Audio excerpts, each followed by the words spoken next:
Hello and welcome to the Court Case Podcast with me, your host James Court, and your co-host Sweet Tea. We're joined today by James Hammond from the Winging It Travel Podcast, and we're going to be talking all things travel with him, and it's happening right after this. Hello there, I'm Johnny Depp, and you're listening to the Court Case Podcast.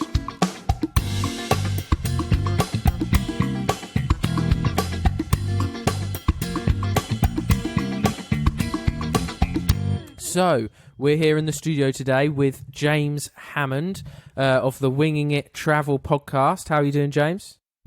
Yeah, good. How you doing, James? Very, very good. Yeah, two Jameses and some tea. But we've been on your podcast before, but of course you've never been on ours. So who was it that found who first? Did we find you or did you find us?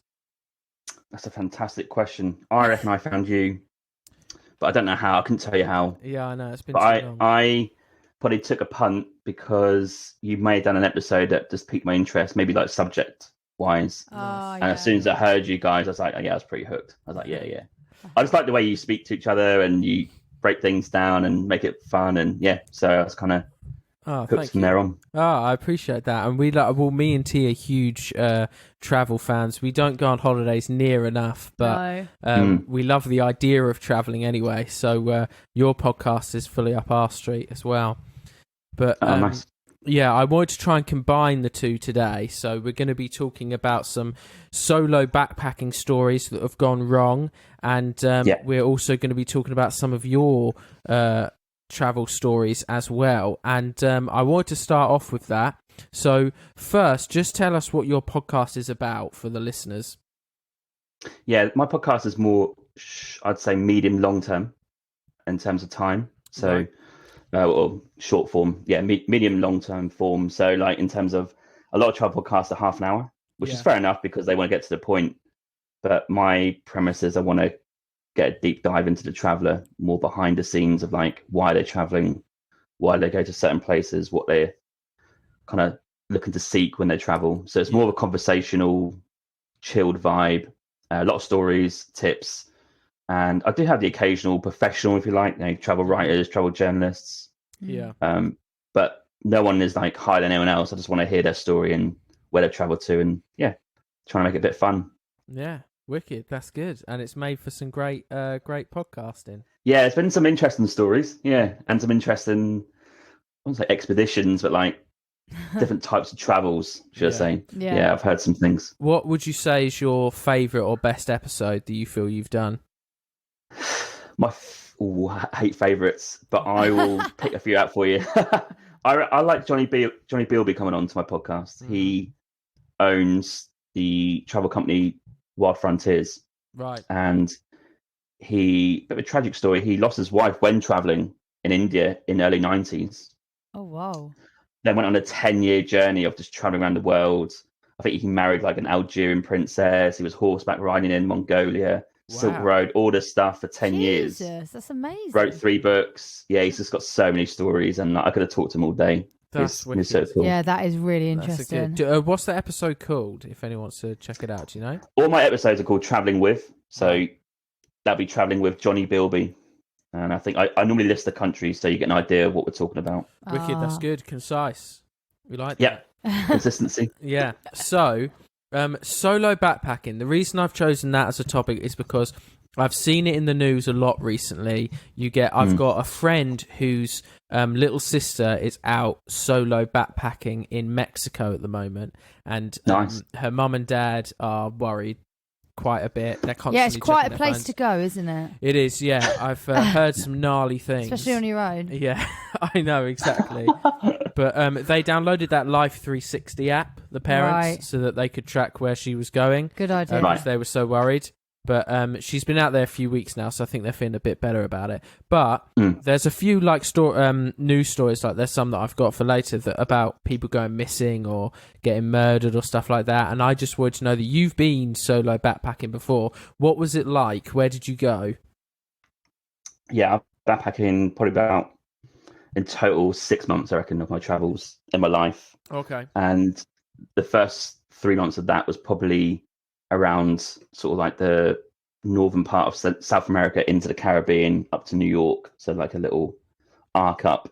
But the majority of that was in the Caribbean and in the low season. So there's literally no one there. I went to Antigua for 9 days. I saw no one. Oh my God. Yeah. So I had all the beaches to myself because there's about 365 beaches in Antigua, right? Wow. All public. So you can go to any of them. Like you can drive there, and if a big hotel owns it, you can just go to reception and say, "Hey, look, I just want to go to the beach," and they'll let you through. Even though like Sandals owns it, they'll let you through. So I sort of had this like dream back then that I was going to travel Caribbean, and it was pretty cool. My friend who I was supposed to travel with had to leave early for pretty sad reasons, so it wasn't planned. Yeah, but it was a good experience. Oh, okay, that's good. Did you find yourself in those places like Antigua where there was literally no one around? Did you find yourself like lonely at all, or was it weird that there was like no one to talk to? Now loneliness comes into it for sure. Yeah. I tried to meet as many people as possible, but Antigua's a weird one. It is like a honeymoon cruise ship place. Yeah. Right. So me just dotting around the island in a hire car. I think the local was like, "What the fuck are you doing?" So that's what one guy said to me in Subway. I think I went to the Subway in town. He's like, "Are you part of the cruise ship?" I was like, "Nah, I'm staying the other side of town. Just got a car. I'm here for 8 days." He's like, "What are you doing?" Just checking out. That is so funny. That's great. That wasn't part of the cruise ship crew because they sort of come in, hang around the duty area, get back on the ship and go. Right? They don't really see the island. Yeah. So it felt like I was the only guy who was there on his own, traveling around in a low season. Right, I see. And did you encounter any like danger? Was there any opportunities where something could have gone bad? Well, this is my court case story for you. Cool, wicked. Okay, so I stayed in a hotel, right? Yeah. And no one was there apart from about 3 days in. This missionary group comes in from the US. Christian, just whatever they're doing, not interested. Yeah. Got a funny story with that actually. I'll come to that in a minute. My court case story is that the owner had 2 sons. One was probably a few years younger than me, and one was like early teenage years. Okay. So the owner, who's the dad, really nice guy, got me settled in, got me a room. Yeah. But the guy who was like a couple of years younger said one day, "Oh, do you fancy going out for a drive?" And I was like, "Yeah, okay." So he kind of took me into town, and he's actually really like a bit shifty. Like he was like looking around the corner, like looking like who would pass on the street, head down. I was like, "What's he doing?" That's weird. A bit weird, yeah. So I went to KFC, got a chicken, and he was like really like, it's really strange, just not interested in almost standing with me, sort of like stand at the back, let me get the food, head down, no idea. And then afterwards, he said, "Oh, can you just take me to this place?" I was like, "Yeah, whatever." Drove to this like house, I don't know where this was, on the island, I can't remember. And he said, "Oh, have you got a few spare dollars?" I'm like, "Yeah." Oh, okay. So I gave him like a few dollars, walked off to this house. I was like, "What is he doing?" And at that point, I was like, "Oh, what is this?" I was a bit strange. Got back in the car, said nothing, and drove back to the hotel. But that 10 minutes where he was like shifting KFC to go to this house and took my money, which he never paid back, which is fair enough, it's only a few dollars. Like bit weird. Don't know what's going on. What do you guys think? Tell you what you did. You just paid him to be his taxi driver. Yeah. Right. He's taking you for a fool. Yeah, he's asked for a lift and then also asked for money at the end. Yeah. That's amazing. But he's finessed that. I could see how you could be taken for a ride a bit because obviously it's the son of the guy in the hotel that you're staying. So I could say you might feel a bit obligation. Obligate, yeah.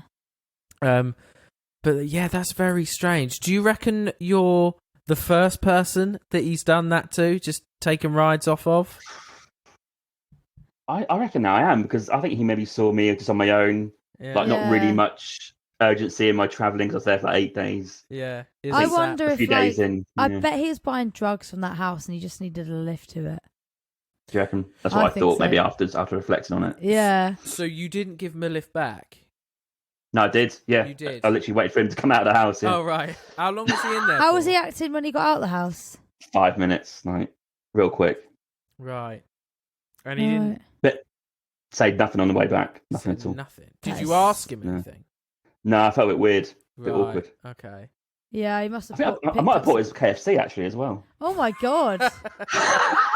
That's crazy. Oh my god, I think he definitely picked up some drugs. Which country did you say this was? Sorry. Antigua. This was in Antigua, right. And how long had you been staying here before this happened? About 3 days in, I think, at this point. 3 days. And how many times had you seen or talked to this son? Well, up to that point, just fleetingly in the little restaurant bit in the hotel, but not too much. But afterwards, like nothing. Very strange. That is so odd. Yeah. Like, I was imagining him, like, buttering you up for a few days. Yeah. Very strange. the weirdest, it's the weirdest story. And that never really reflected on it until I thought today would be a perfect chance to get you guys' thoughts on it. But, yeah, the natural thing would be to say drugs involved, but is that jumping to conclusions? Yeah, maybe if he was acting sketchy, then maybe it was withdrawal, and then he was like, nah, can you take me here? I need to get some more. Personally, I wouldn't have done it myself. No. I would have said that, like, oh, I've got tickets for this theme park in the city. I've got to go and see you later. See you later. On Antigua. Yeah. I've never been. I don't know what tourist attractions they got there, apart from those beaches. Yeah, made some sort of excuse, I think, especially if you're. But I mean, he didn't know it was going to happen. No, that's a good point. He started acting sketchy in KFC. Yeah. Yeah. That was I remember that very vividly because I just looked by him. It's like, why is he like head down, cap down, sort of like just not. Maybe he's been almost trying to be there. KFC before. Maybe he's wanted in that KFC. They have his. Maybe it's like the wrong area. I don't know. Gosh. Yeah, I think it's probably a little bit better because you're staying at the guy's hotel. I think that's probably a little bit safer because like nothing awful came from it. You got someone to go back to if like shit hits the fan. Yeah, his dad. Yeah, exactly. Your son. Yeah, go tell on him. But if it was just if it was just picking up anyone on the side of the road, I think that'd be a different story. Yeah, but, I think so. I think you handled the situation well. I think I was pretty calm. I felt like a bit of a police detective, like looking out, but like giving someone a lift for drugs. But it was a bit weird. The only problem you would have had is if police pulled you over on that ride back. Yes, I didn't think about that. You might not be back in your house right now. Like they could have, drug trafficking or whatever. It's quite scary to think about, isn't it? It could literally go wrong so quickly. Well, there was that woman that was went on holiday. What country was it? I think it was somewhere in the Middle East, or it might have been Mexico. It was in the news last year, but she was done for drug trafficking, and she's still in prison now, and she's got like 25 years or something. Fucking. Is that Middle East? I think you need to be a bit careful out there. Like just one little bit sliver of cannabis, and then you're potentially going to prison. You need to be like pretty switched on out there. Yeah, there was one last year of that football teacher. He was like 25. He went to Dubai, and his mates came out and visited him, and they found the mates had left some CBD oil in his car, and he's in prison like for 25 years or something there now. It wasn't even his. Wow. I know. Yeah, ruthless. Exactly. Yeah. Yeah, it's actually really, really scary. It is. Speaking of solo backpacking, the first person that I wanted to talk about, I wondered if you were aware of them as well. Me and T recently watched a movie called Into the Wild. Yep, seen that. Yep, about a backpacker called Chris McCandless, who obviously died, if you've seen the movie. And I just find his story absolutely fascinating. Just someone that burnt all of their they donated all of their money to Oxfam, and they burnt all their credit cards, and they just went off into the wild. And I mean, ultimately it was his lack of knowledge and naivety that killed him, because he thought he'd eaten something, but he'd eaten something else. That's annoying, isn't it? Yeah, but do you think, like, I'd like to know your thoughts on that, on the Traveller. Like, what did you think? Do you think it's a smart thing to do? Do you think it's something that other people should try? Do you think, what do you think's better? Do you think solo backpacking, or, is it better in groups? What do you think is the way to go?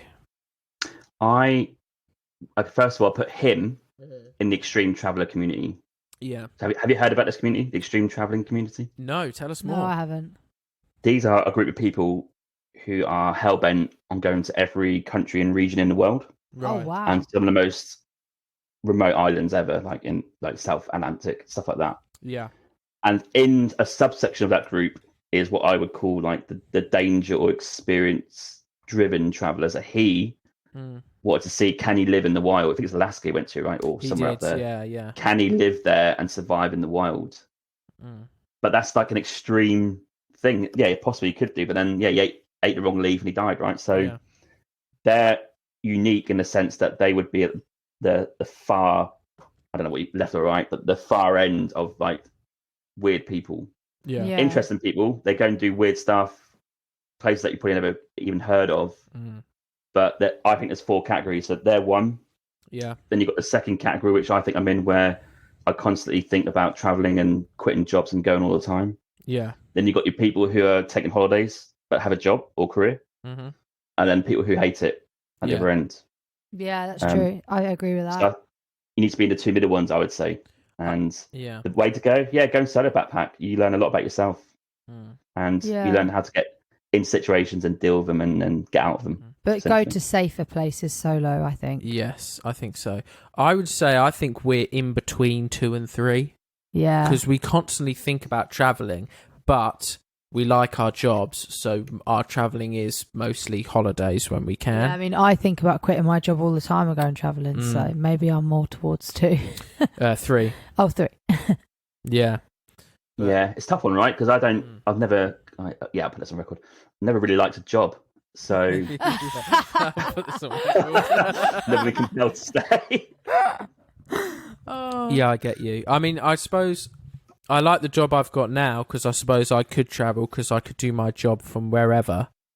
So, I mean, that's a bonus, a big bonus. Because, I mean, and there's more jobs popping up that are like that. Like, we got our friend Tabitha, who she and her partner are moving to Vietnam, I think, and they're going to set up like a yoga teaching Bali, thing. James. Oh, was it Bali? Vietnam and Bali, completely different. Sorry, I thought it was Vietnam. I mean, I thought all like the yoga vegan people just sort of go to like Vietnam and Thailand, don't they? That's what I always thought.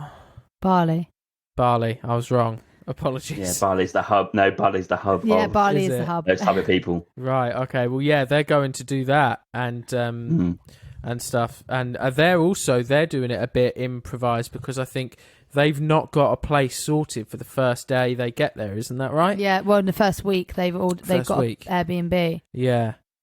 So yeah, there's different ways of doing it, right? So, give you an example. I'm going to Greece in December, which is totally off season. Nice. Before going back to UK. And I've kind of planned the first week, but I've left the second week as a bit of winging it, hence the podcast, right? I'm just going to see what I fancy or where to go. Maybe someone might recommend something out there. Yeah. So I kind of leave it half and half. Bit of spontaneity in there, but also a bit of structure. Yeah. Nice. And I'm solo and backpacking as well. I'm not going with anyone. Ooh, that's cool. Okay. Make sure to message us to tell us you get to the places safe. But this is the thing, right? People think it's scary, but I interviewed someone this year who... And there's caveats to this, I know you might be a bit shocked, but he hitchhiked in Afghanistan this year. Holy shit. And he was absolutely fine and he loved it. I know there's caveats here. He wasn't female, obviously, and he was white, English. Well, he's French Canadian, but he spoke English and French. He's going to be safe because he's at the top echelons of privilege, right? And yeah, but surely a white guy in Afghanistan is just terrorist stream. Here's a white English or whatever hostage that we can take and make demands of.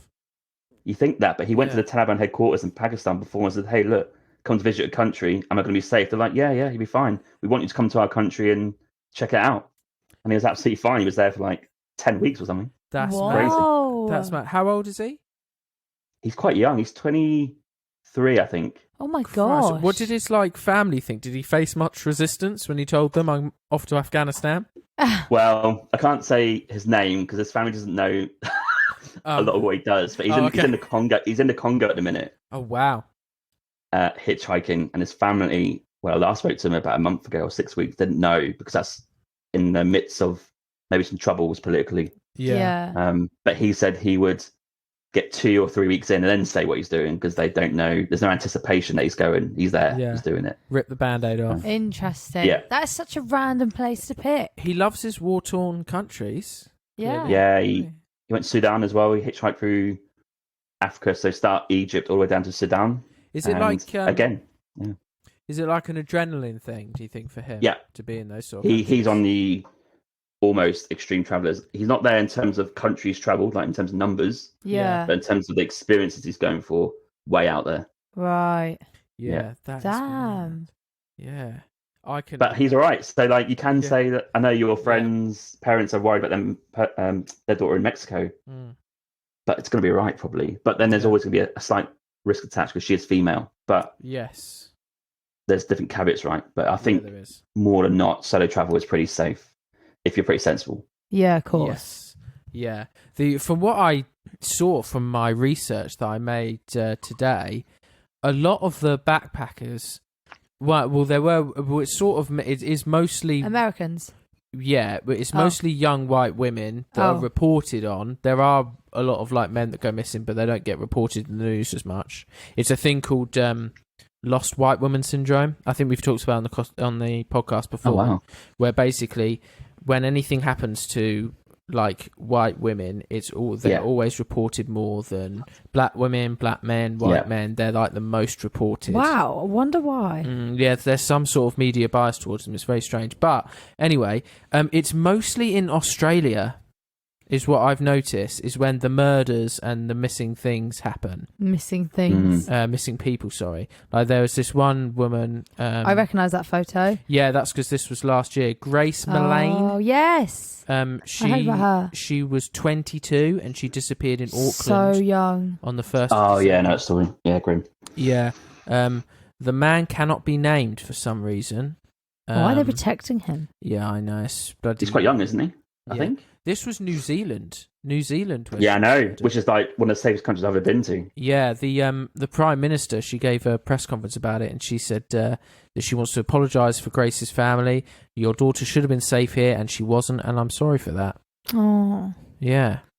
That's mad. Like, if I was to name you one country where, what's one country I can go to and then maybe hitchhike or travel solo, New Zealand would be like up there. I would as a starter. That seems safe as houses to me. Yeah. Such a shame. Used to live there and had no problems whatsoever. But yeah, these things do happen, I guess. Oh wow! How long have you? How long did you live in New Zealand for? I done the work permit, so a year. Wicked. Did you visit Hobbiton? Yeah, but never seen it or whatever. I don't even know what it is. Oh, you've not watched Lord of the Rings? That is funny. No, I went to the pub, had a Hobbiton beer, whatever it is, and my girlfriend was like, "Tell me all about it." But I want to kill you. That's so annoying. I love Lord of the Rings, and I've not been. I know I'm desperate. New Zealand's one of my top places that I want to go. Yeah, get a camper van, go and check out North and South Island, go to Hobbiton. They got all the set there and stuff, and the little bar or pub that they have. It's pretty cool. The Prancing Pony. Don't know what that is. No, it's not the Prancing Pony. It's the Green Dragon. Prancing Pony was a different pub in the films. There's multiple. James, pubs. you could have got away with that. I would have known anything different. Oh, fair. Good point. But where else have you? So you're living in Canada at the moment, right? Yeah. So where else have you lived apart from New Zealand and Canada? Australia, lived there. Australia, okay, and you didn't die. Yeah. No, that was before. So I had 6 months with my friend. Talk about traveling, right? Going with a friend, brilliant. Yeah. One caveat: make sure you can get on with them on good and bad days. Of course. Yeah. 6 months with a friend from uni. Then I stayed in Australia for a year to work and save some money. Then went traveling, sort of South America, Caribbean. That trip to Antigua, that was all part of that. Yeah. And that was like nearly 2 years. All right. Incorporated in one trip. Nice. If you're listening and you're from UK and you're, I don't know, younger than 31, yeah, you can get work permits and work visas, so no strings attached. 1 year. New Zealand, Canada's 2 years. I saw the Canada one. Australia's a year, Japan's a year, Singapore's 6 months with a job offer. Wow. There's loads out there. See, where this is what I wish I did. Yeah. There's one country that my friend did the work permit thing, and he had it for a year, but he ended up coming back after 6 months because he had such a bad experience. And this is one country where I don't think it's isolated incidents. I think it is all the time, and you should be careful. It's China. He went to went to teach English in China, and he had such bad problems with. He had a translator with him like all the time, so he had like a translator input, and that person would like take them around. And apparently the racism in certain parts of the city towards white people was so bad that the translator would often not translate things to him and be like, "You don't want to hear that." And there's also unmarked taxis that go around the city, and they'll often try and get white people into the taxis, and then they'll just take them off to be like hostage or sex trafficked or whatever. He almost got sex trafficked himself because the translator had to quickly pull him out of the taxi and say, "No, that one's not got a number on it. Don't get in that one." Shit the bed. Yeah, I know. Yeah, terrifying. Yeah. That story. Like, oh my gosh. Can you imagine if the translator wasn't there? Literally. If he learnt Chinese and was on his own for a bit, for a little walk. My God. But it was traumatising him, so he came back after like not surprised. 6 months. Fair enough. Yeah, I can caveat with the person that I travelled with after Australia. Mm-hmm. He lived in China and taught English for about 5 years. Oh, wow. And loved it, but he is back in the UK now. Right. But he made a very interesting point. You've got to learn Mandarin. Right. And he could speak it fluently, which is quite impressive to see. That's actually really impressive because it's such a hard language. Yeah. Yeah. And I assume they probably respected him a bit more because he could speak the Mandarin. Yeah, interesting story about him actually. We're in Brazil on the border of Argentina at Guazo Falls. Yeah. Went to this hostel. This film crew from China were there, and like 3 or 4 guys, and the presenter was obviously a woman, quite attractive. And they were just speaking in the lounge Mandarin, and obviously he knew what they were saying. Then he started talking to her in Mandarin, and before you know it, he's got a number. And when he got back to China, I think he flew out to go and see her. Oh my God! like a hot passionate weekend, just from like meeting her in a hostel in Brazil. That's brilliant. What are the chances? Couldn't believe it. Like even that night, he was like, "Yeah, she's up for it." I was like, oh, "Bloody hell, crikey!"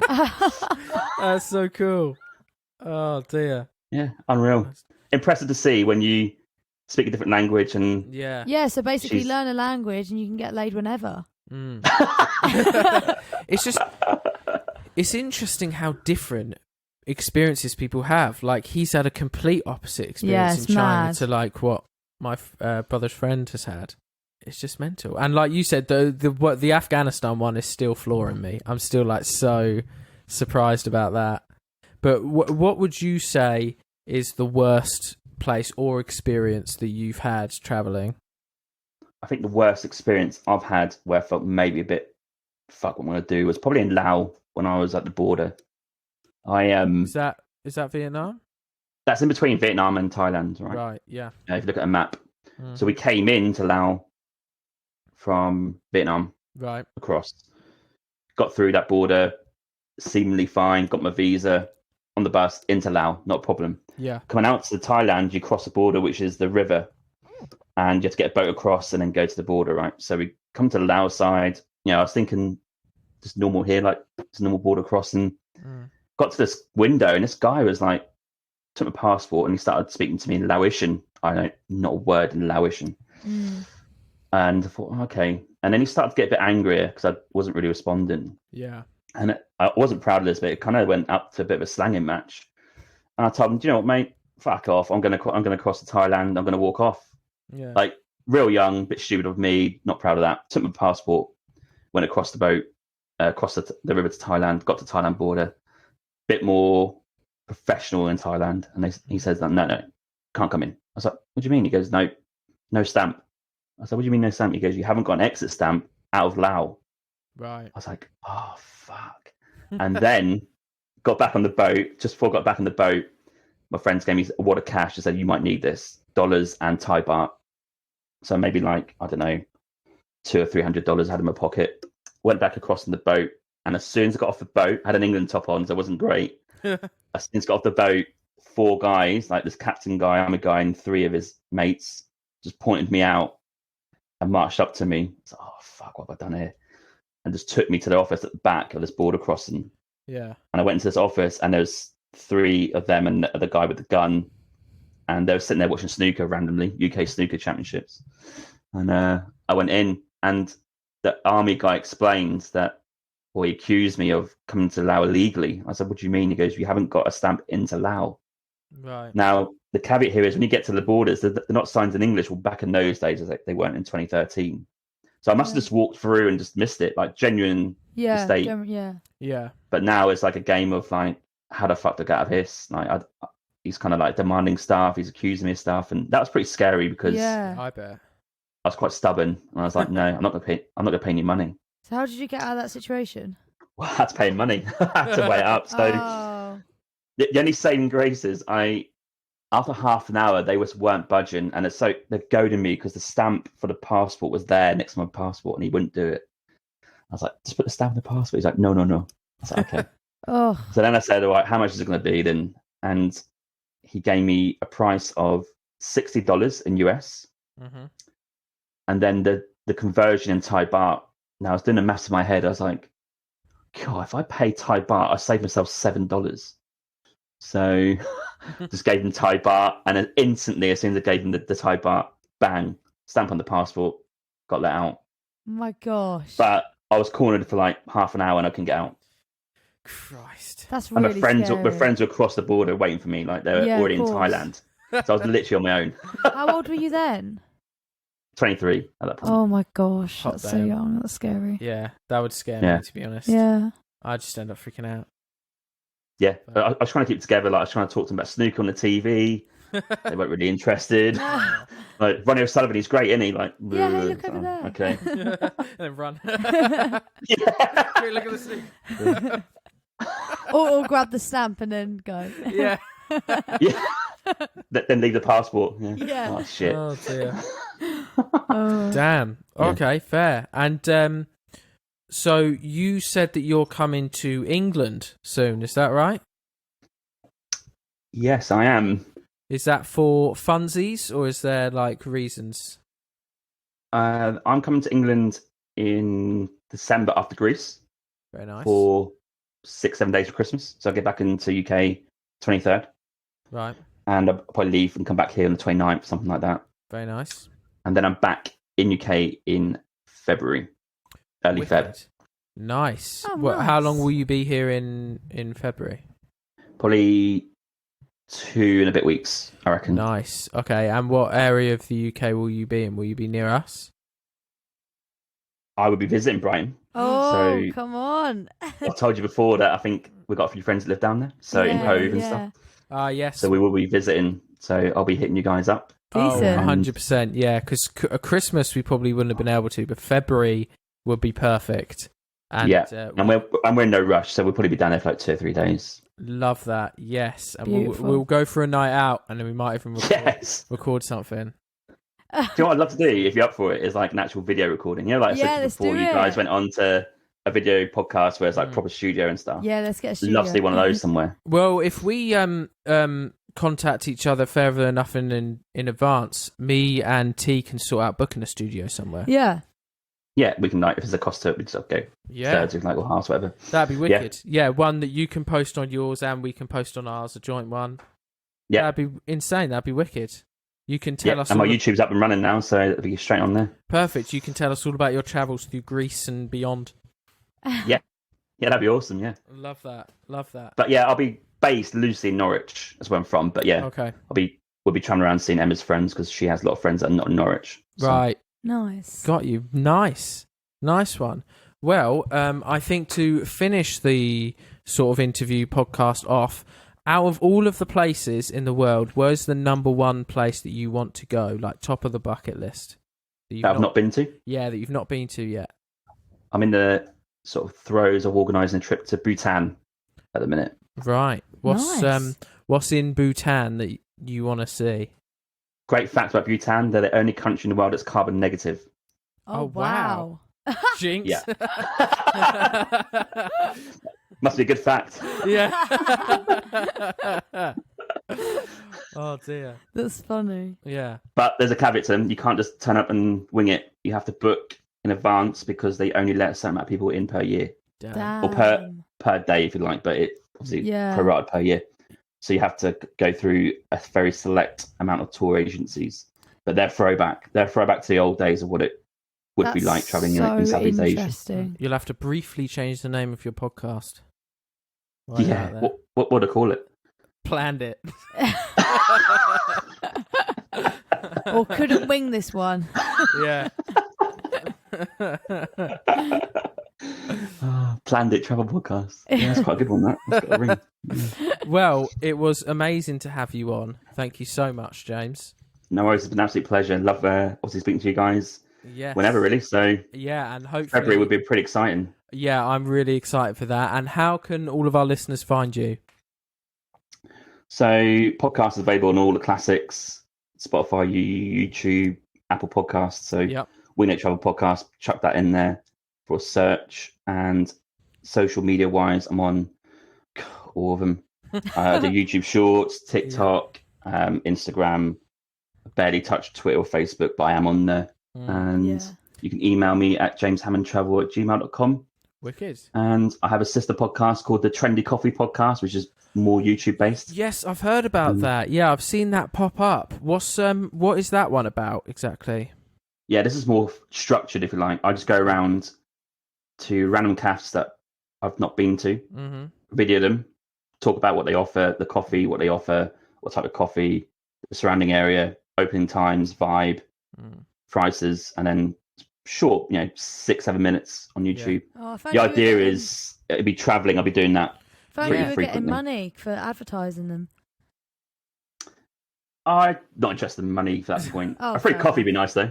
Yeah, true. What we'll have to do is before February. Well, T drinks more coffee than me, but we'll have to get a list of like the best coffee places in Brighton. Yeah. Please. Pick one to do an episode on. Yeah, that's a good point. That'd be brilliant. That'd be awesome. Yeah. Nice. Well, thank you so much for coming on the show, James. Yeah, no worries. Thanks for having me on. Yeah, I'm sure we will chat to you really soon. Yeah. Yes, of course. Nice. And see you soon, everybody. See you later. See ya.